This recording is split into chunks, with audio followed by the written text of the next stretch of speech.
All right. Good afternoon, everyone. We've generally heard of pre-lunch sessions and post-lunch sessions. We are having a working lunch session today, right? So I represent National Stock Exchange. I look after the business development for SME listings. First of all, while NSE doesn't require any as such introduction, I'm happy to share some stats about our scale. We are the largest exchange, not just in India, but across the world. In terms of volumes, we've been ranked consistently number one in the last 5 years. And to give you a perspective of the sheer size at which we operate, we receive 20 billion messages and execute about 285 million trades every day.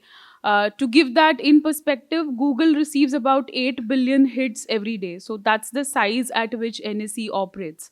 And in terms of our offerings for capital formation, of course, IPOs is what I would be talking in depth today, both on the main board as well as the SME. But we also have a very vibrant debt platform and also towards the social stock exchange. So that's again a platform which connects non-for-profit organizations to donors. So generally, when we associate a stock exchange and given the size at which we operate, we are about over 5 trillion in market cap of all the NSE listed companies. The general perception is that, okay, this is probably only for the big guys, right? It's only for the Tatas, Adanis and Reliances of the world. But that's not the case. NSE is equally for SMEs as well. Our SME platform is called NSE Emerge. This was started in 2012 after receiving approvals from SEBI. So it's been a 12 plus year journey. We are regulated by SEBI and it's a separate segment. It's the same trading boards as the main board. The brokers are the same.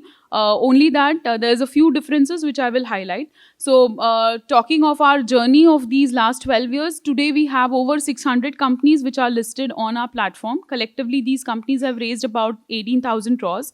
And the market capitalization, that is the value at which these company stocks are collectively, is over 2 lakh crores. So that's the kind of value which these companies have added to their investors and, of course, their own stock as well. We've seen the average fund raised by these companies increase progressively. So while over the last 12 years, the average is about 27 crores, if we look at the last financial year, this average is about 45 crores. So the size of the IPO is also increasing. And another interesting stat is about 1 in 4 companies are migrating to the main board. So out of the 600 plus companies which have listed, 144 have migrated to the main board, which means they've begun their journey on the SME platform and after fulfilling certain criteria have now been a part of the main board.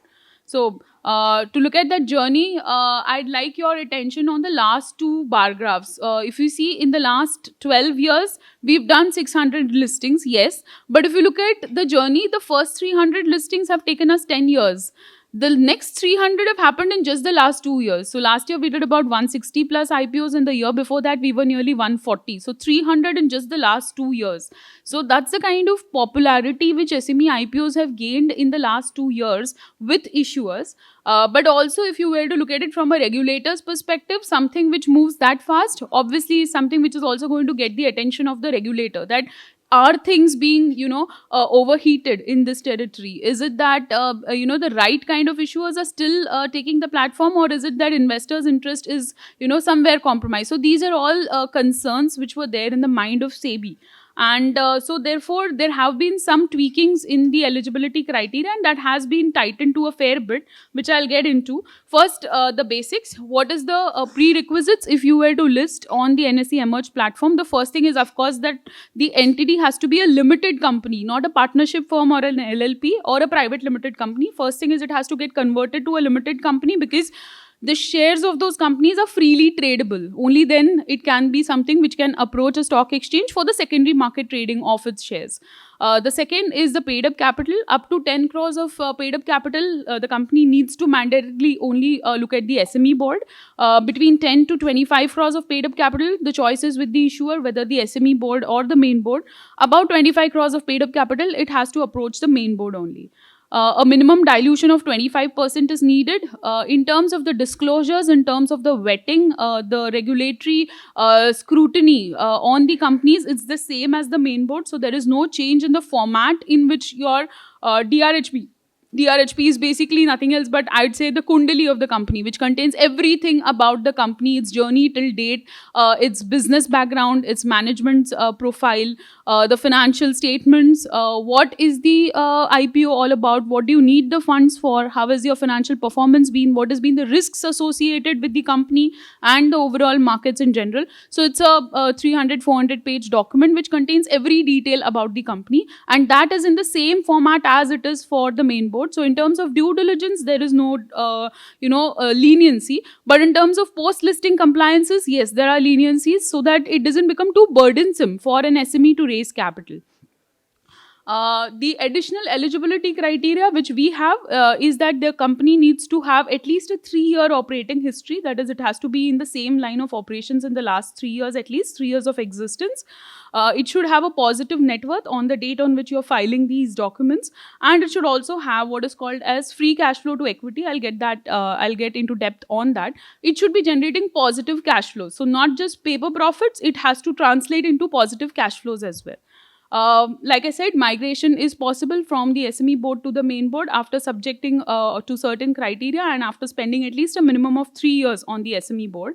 And the post-listing compliance is a little more light touch. That is that instead of doing a quarterly filing as what is done for the main board, in case of the SME board, the companies only need to make filings on a semi-annual basis. That is on a reviewed basis, not on a nearly audited basis, right? Coming in depth about free cash flow, since I believe there's a mix of professionals and promoters here, cash flow is something which everyone understands as the term cash flow, right? So the idea at the exchange is that we don't only look at the financial statements from the profitability perspective, but we also look at it whether this business is able to generate cash, because unless it generates cash, it is not going to be able to reward its shareholders back. So we start with the cash flow from operations, from which we will be reducing what is the capex, or the amount which the business needs to invest in keeping its long-term assets going. So that is the investment into the plant and machinery, the capex, because that is essential for you to ensure long-term survival of your business. Now the question which will come in your mind is that, look, I am an SME, right? So if I grow my business, I will have more investment in stock, I will have more investment in receivables, my funds are going to be stuck in those forms. So obviously I may not have positive cash flow, and I'm also having to set aside something for the purpose of a capex. So then I may never have positive free cash flow, right? So the point here, what we are trying to make is that let it be free cash flow from the perspective of the equity holders, and that's where any bank borrowing which you take, right? And as a company also, you need to mix the equity and borrowings in a right manner, right? So any bank borrowings which supports your working capital requirement, any bank borrowings which supports your long-term debt requirement will help you. So free cash flow to equity is basically cash flow from operations as reduced by the capex, and after taking into consideration the net borrowings which have been taken, minus of course whatever is the interest which you need to pay, because that is to the debt holders. So what you will be left with is free cash flows. So the operating word here being free, which means that it is available to the shareholders, freely available. It is not earmarked for certain purpose. So it's freely available to the shareholders at their discretion, which means they can decide to do what I have to do with this free cash flow which has been generated by my business. Do I use it for expansion? Do I use it for buyback? Do I give it off as dividend to shareholders? That is my discretion, and that is where free cash flow is a metric. It's a popularly used metric in the PE VC space, and we've used that so that we are able to filter out those companies which are not just showing profits for the heck of showing profits, but are actually generating cash flows which can be made use of by the shareholders once the company is listed, right? So this sounds okay thus far, what I'm saying about free cash flow and the rationale behind it. All right. I'll now delve into what have been the recent changes. Let's not get into too many technical details, but the key ones are what I'm presenting here.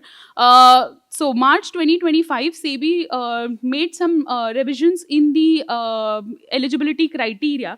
So the first one which they've introduced is that companies which want to list on the SME platform must have at least operating profit of 1 crore in 2 out of the last 3 financial years, which means that This is not a platform where it can offer you cash burn. It is not a platform which can offer you funding for product testing, funding for market share. So these are not the kind of objectives which you would come here.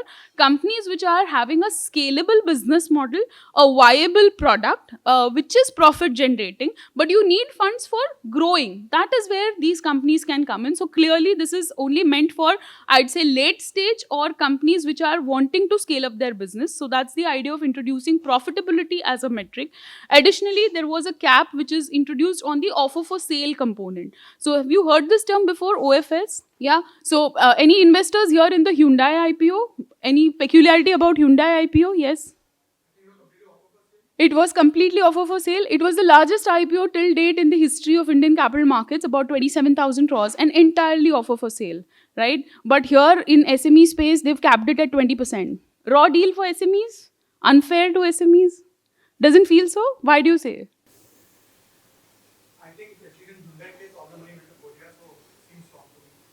So that seems wrong. So capping at 20% doesn't seem wrong. So it's best for the investors, yes. So the difference between Hyundai and an SME is that look at the involvement of the SME promoters in the day-to-day functioning of that company, right? It's lot more than the involvement of Hyundai promoters in Hyundai day-to-day operations. So again, as a market regulator, the skin in the game is something which we'd like to see. So therefore, there's a cap on an OFS, so which means that if the selling shareholders want to sell off their stake, it would be capped at 20%, and we wouldn't want to see SME promoters sell off their entire stake and take money. Again, since we are here delving into the problems faced by SMEs, capital, like I was hearing you speak, ma'am, that capital has been a persistent problem, that access to adequate and timely capital is a persisting problem with SMEs. So in this environment, would you want SME promoters to approach the capital markets to remove the funds for their own use? You would rather let them use the platform to get funds into the company, because that's how capex will happen, job creation will happen, that's how the market would expand. So that's the rationale behind capping the OFS at 20%. Besides, again, similar reason why there is a restriction on usage of the proceeds. So the proceeds which would be raised by way of IPO can be used for working capital, can be used for capex, it can be used for expansion of your market, acquisitions, etc., etc. But repayment of loans taken from the same promoter and promoter group not permitted henceforth. A little more tightening done on the partnership firm side. So firms and partnership as well as proprietary firms which have converted just on the eve of approaching the capital markets will need to have at least 1 year of track record. So a cooling period of 1 year is introduced. Again, the rationale being that if it is a limited company, at least there is a verifiable footprint in the form of audited balance sheets, in the form of ROC filings, which can be cross-verified by the regulator. So once it's a company, we are more comfortable in the kind of disclosures which it is going to make, and therefore conversion from partnership firm to limited company is now going to have a 1 year cooling period. Another thing which is done is increase the minimum application size. So one lot has been made from 1 lakh to 2 lakh, and there's a minimum lot of 2 which needs to be applied. Right. So since you are an investor in Hyundai and many raise their hands, so what is your idea about the lot size for the main board? How much do you need to pay for minimum application to one minimum? 14-15,000. So generally 12 to 15,000 is the lot size. Again, seems like a raw deal. Why this is much higher in SME?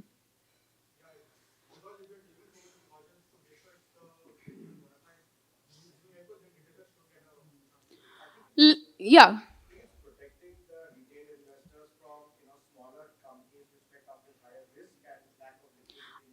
So basically, if you think of it, what do you think is more risky in terms of risk of failure of the business, an SME enterprise or a large enterprise?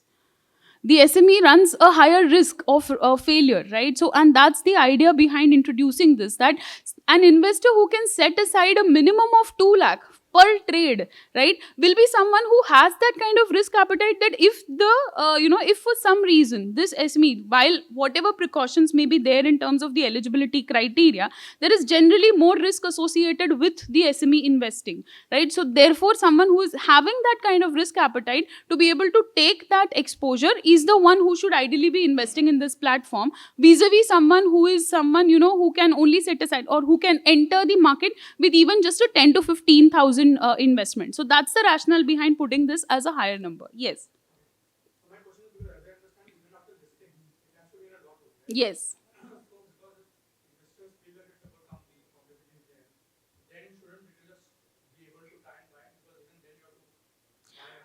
All right. Let me ask you this question. Going a little off this thing. When a company lists, right? Let's say that today it is listed. Today we listed 3 companies.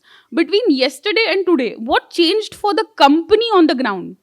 Except for the fact that they were not listed yesterday and today they got listed, right? So from a company's perspective, think of it. Let's say that today there was a listing and the company's shares have begun trading. The IPO closed, it has raised 50 crores, right? It needs this 50 crores for expansion. Between yesterday and today, nothing changed except for the fact that 50 crores came to the company. That 50 crores needs to be deployed. It needs to create that machinery, plant, etc., etc. Production needs to happen. It needs to become sales, then profit needs to get generated, and that profit can then come back to the investor. So now when I'm talking from a horizon perspective, as an investor who is investing in such a company, right, think of it, the funds which have been raised by this company will take at least a 3 to 5 year horizon for it to start showing returns, right? And so then again, as an average retail investor, they are not able to understand this and have that waiting time or that perception that yes, I have to wait this long, in which there may be ups and downs, and if I've made my pick right, I may be able to make money. The average retail, I wouldn't call them investors, but I'll call them flippers, would come into this only for the sake of the listing gain. And that's not the perspective. The perspective is that for the company, what has changed, right? How can it give you something which it is not even deployed? So that's the idea behind keeping this as a higher bar, so that people are understanding that there are risks associated and they are the ones who have that risk appetite, that मेरा 2 लाख भी अगर एक trade में मैंने set aside किया है तो 3 साल के बाद वो कुछ ना कुछ वैल्यू होगा. That may not be what is a game for every average retail investor. So that's the reason behind it. Yes. Related to this, would this also mean there would be some eligibility criteria for mutual funds to kind of take exposure to such companies? So many mutual funds still are by their investment policies restricted from investing in the SME platform. They can still invest in a micro cap company, but on the main board, right? Again, possibly because the liquidity in the SME platform is much lesser. For an institutional investor, liquidity is paramount, right? So in a platform which is not able to yet offer that liquidity, it may still be, restrictive. So, but again, it's a chicken and egg story. Till I get institutional investors in this platform, credibility is not going to get built. That widening of the investor base is not going to happen. So, but yes, I think a lot of things have changed. Like I said, in 600 listings, 300 have happened in the last 2 years. And we've seen really good quality companies approach this. At NSE, we are very, very focused on the quality of companies. We are not chasing numbers. So in that sense, when we see these 300 companies, out of them, when they get into migrating, and now there is a lot of interest which has come in this space from the good investors as well. So we've had mutual funds invest in select SME IPOs on our side. We've seen some good alternate investment funds, some good HNI investors, some popular investors, marquee names who have invested in this platform. And yes, when that credibility comes, automatically institutional investors will also come on this platform.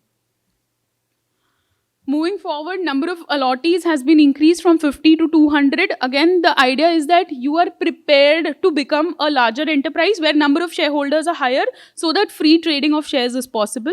Rest of it, I'll not go through too much. General corporate purposes, there's a cap on it, which means that you cannot just take money without identifying what's the reason for it. There is a cap up to usage on a general corporate purpose. Please define what's the usage of the funds for.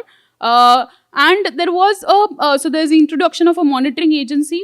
And there was a peculiar, before these regulations were introduced, there was a peculiar scenario where companies which were at 23, 24 crores of paid up capital and they needed more capital for growth were stuck, because if they increased from 25 to from 24 to 25, they can't be in SME. But if they've not completed 3 years, they can't go to the main board. So they were stuck. So this has been ironed out with this recent change. There's a statutory auditor certificate, and the entire allocation process has been aligned with that of the main board. So practically, we have seen that SME board or main board, in terms of corporate governance, in terms of the quality and the procedure, the due diligence, it's been brought pretty much at par, right? Since there are many founders here, what is the ideal time in my business's life cycle I should be trying or thinking of going public, right?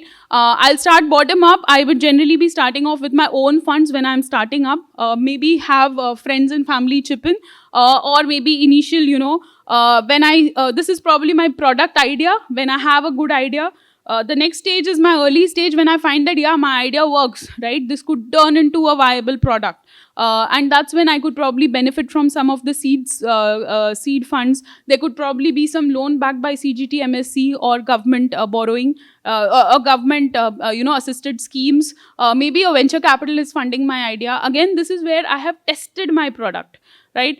When you are wanting to grow your product, when you have a product which is tested and has a market, you have a profitable business surrounding it, and you have a scalable business model that I want to scale it up, that's where you can come in, right? Again, I am re-emphasizing, it's not a market for product testing, not a market for cash burn. This is a public capital market, right? And along the journey, as you reach to a large company stage, you would ideally reach the main board.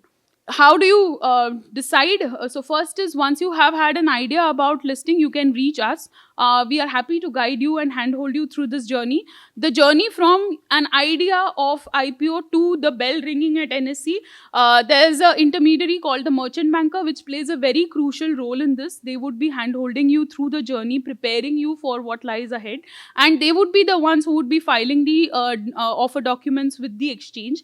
Exchange does an independent due diligence and a thorough vetting of these, and grants an in-principle approval.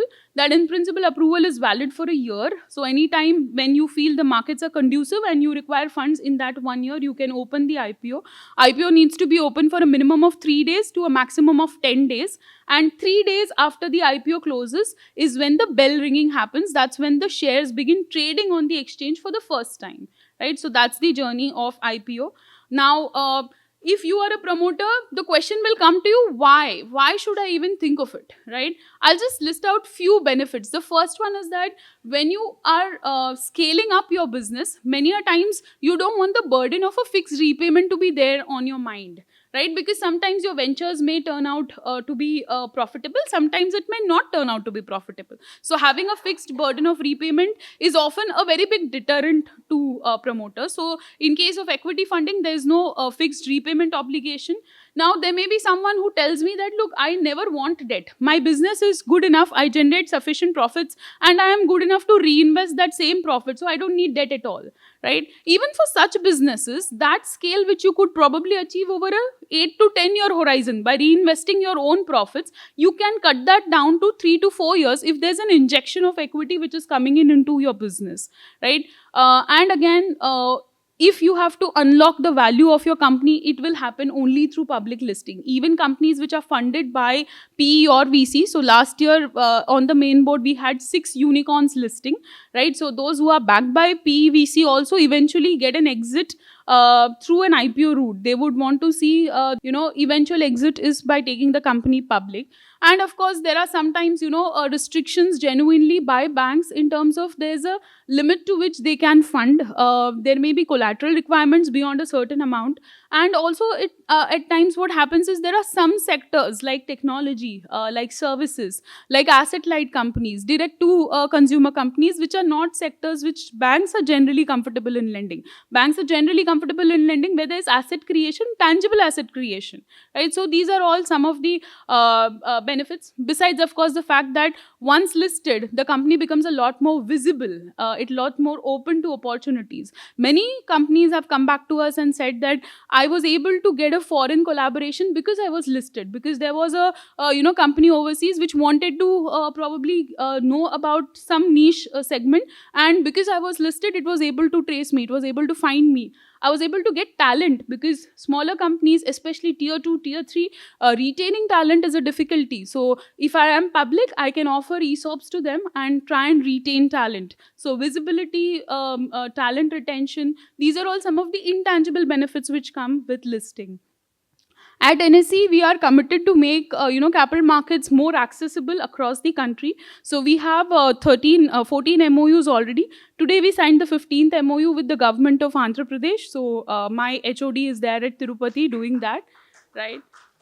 So not just MOUs, so where we collaborate closely with the state governments to jointly increase awareness surrounding SMEs. There are also state governments which offer incentives. So many state governments have what is called as a raising and accelerating MSME performance, called a RAMP program. This is a World Bank and a central government funded program where there is financial assistance and there is more awareness surrounding what are the various schemes and how MSMEs can scale up and compete. Right? So under the RAMP program and each of the state governments in their bid to increase awareness around SME, there is financial assistance by way of reimbursement of the initial IPO expenses. But I'll urge all the founders here to not look at this as the reason for listing. This is something which is like a good to have, but the reason for listing, like I just mentioned, could be many, primary among which is scale. Right? One of the common observations which we've had when we interact with SME promoters today is that I cannot compete if I don't have scale. I cannot work in today's environment with a smaller scale because competition is so high, right? Also, if I were to see many of the first generation entrepreneurs tell us that the second generation doesn't want to work with smaller setups, but traditional minded setups. They would rather be, scaled up and run by professionals. So again, for that, you have to raise capital, become public, and show that you have the right kind of corporate governance and policies, best practices, so that you're able to scale up and make that business, a lot more visible and viable, right? With that, I'll sign off. This is my contact details. If you have any queries, you can reach out to me. Yeah. All right. If time permits, maybe we can take 1 or 2 questions, or else I'm available here. I'll be there on the sidelines. Yes, sir. So at the exchange, in principle, so the exchange's cost is by far very negligible. Exchange fees are pretty negligible. The initial application fee is 25,000. The listing fee at the time of final approval depends on the size of the issue, but on an average is between 3.5 to 4 lakhs. The real cost is on the merchant banking side, which can be, a percentage of the issue size. That again, because these issues are underwritten, which means that the investment banker has to cut the check in case there is shortfall in the bids which are received from the investor. Therefore, it's more risky. So it will vary, again, depending on the nature of the industry, the appetite which investors have, right? So it's generally a percentage of the issue size. Just to understand, you said SME IPOs are there to facilitate, the small business, to make it grow. Does NSE has a list of SME IPOs which are successful and which are failures also? Because, there are a lot of failures also. Not all the SMEs which listed, it went on a rosy figures, 3, 4, 5x returns on the issue price. They've recently bursted and they've become zero. So any list on, the success story, we all know, there's brightness. The list of all the SME listed companies is available on our website. And I'll once again reiterate, please don't view success to be the issue price versus the listing price. View the success to be the issue price versus the trading or the market cap at listing versus market cap 3 year hence, 5 year hence. 145 out of 600 companies have migrated to the main board, which means that they have, shown tremendous increase. The criteria for migrating to the main board is a minimum of 75 crore of net worth and a market cap of 1500 crores. So a market cap of say 120 crores at issue has gone up to 1500 crores. So that should be your barometer of success and not issue price versus listing price. That is publicly available data. You will get it easily. It's there on NSE website or any other websites which track IPO performance. But I would strongly suggest that don't treat that as a barometer for the success of IPOs of SMEs. Thank you, madam. Yes. What kind of companies should consider the emerge, the NSE emerge? And because sometimes as founders, we can get sort of very overwhelmed by sort of our potential. We might have a very higher sense of appreciation of our product, right? And second thing is, in what scenarios do delisting happens? Can the platform take a call on delist a company? So second question first, delisting happens if there is non-compliance with the listing regulations. That is either non-filing of the required disclosures or not meeting the criteria, the fees are not paid, the listing fees are not paid. So all of these are reasons why delisting happens.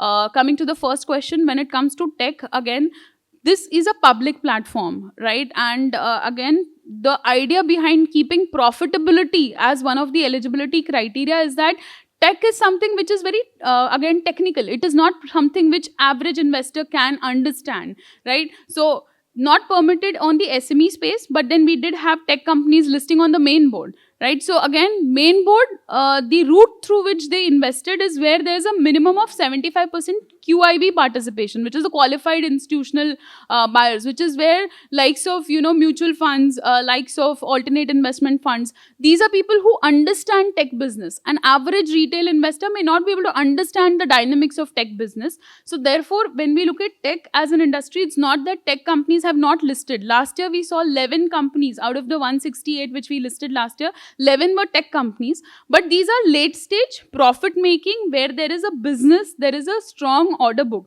So these could be where they are either into defense tech or they are into consumer tech or they are into agri tech. But they have a viable business model, they have a strong order book and they have shown Predictable profitability. revenue stream. Absolutely. Predictability is what we want to see. Okay, great. Yeah. Would the criteria for buying out a listed company or say would the criteria to buy out a company would be the same or similar to how it's on NSE? For example, a large like you have an open offer or process, etc. It's exactly the Post-listing, same. Pretty much the same. There's not much to change. All right. Thanks, everyone.